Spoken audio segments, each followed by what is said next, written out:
주안의 만나 10월 24일 목요일 묵상을 함께 나오도록 하겠습니다. 오늘 말씀은 예레미야 애가 3장 55절에서 66절까지의 말씀으로요. 하나님께 호소하다. 조금 더 이렇게 제목을 바꾸자면 하나님께 말씀으로 호소하다라고 하는 것이 더 나을 것 같습니다. 자, 오늘 본문에서는 죄악으로 인하여 징계 가운데 있지만 그럼에도 불구하고 하나님과의 관계 안에서 대적들을 징계할 것을 호소하고 있는, 하나님께 호소하고 있는 유다의 모습을 말씀을 하고 있습니다.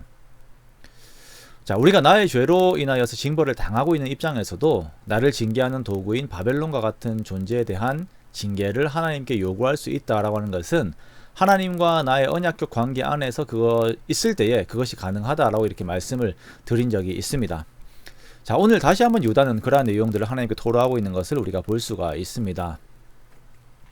모든 것이 체념이 된 것과 같은 모습으로 있었던 남자, 즉 유다가 이제 하나님께 더 가까운 태도로 나아가면서 하나님께 억울함을 호소하고 있습니다.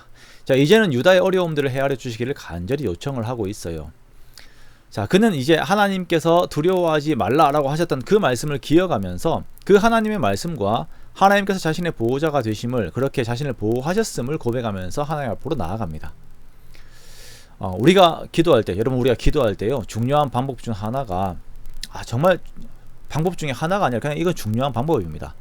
그것은 하나님께서 하신 말씀을 기억하면서 기도하는 거예요.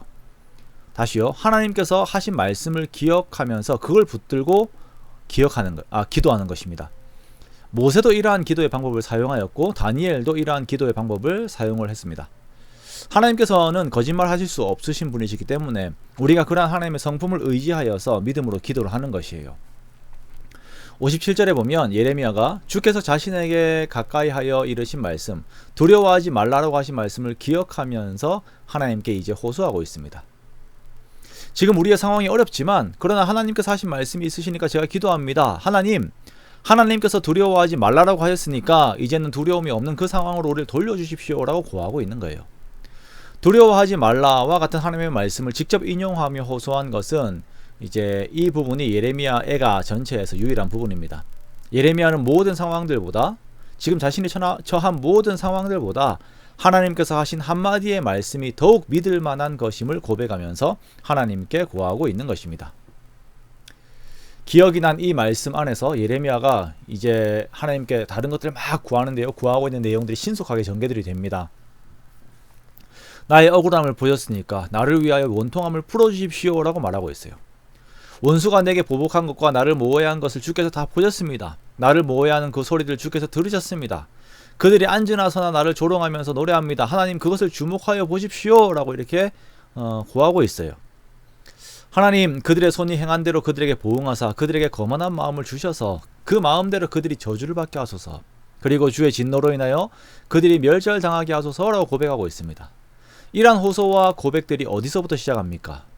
하나님께서 하신 말씀에서부터 시작을 하는 거예요. 우리가 우리의 행위들을 조사하여 하나님께로 돌아가게 되면 그 길에서 우리에게 하셨던 하나님의 말씀이 기억이 나게 됩니다. 그 하나님의 말씀은 우리로 하여금 하나님과 우리와의 관계를 기억나게 하고, 그리고 관계가 회복되게 해요. 그래서 우리가 어제도 나누었던 하나님의 말씀을 읽으면서 기도하는 것이 너무나도 중요한 것입니다. 상황에 대한 세상의 소리와 나의 생각들보다 중요한 것은 하나님의 말씀 한마디예요. 하나님의 말씀 한마디, 단 한 문장의 하나님의 말씀이 이 세상의 그 어떤 소리들보다 권위가 있기 때문에 우리의 모든 상황들을 제압해버리고 좌절하였던, 그리고 체념하였던 우리들에게 다시 한번 그 삶에 대한, 소망에 대한 힘을 불어 넣어줍니다. 그러므로 여러분, 하나님의 말씀을 읽어 나아가면서 상황을 두고 하나님께 기도하십시오.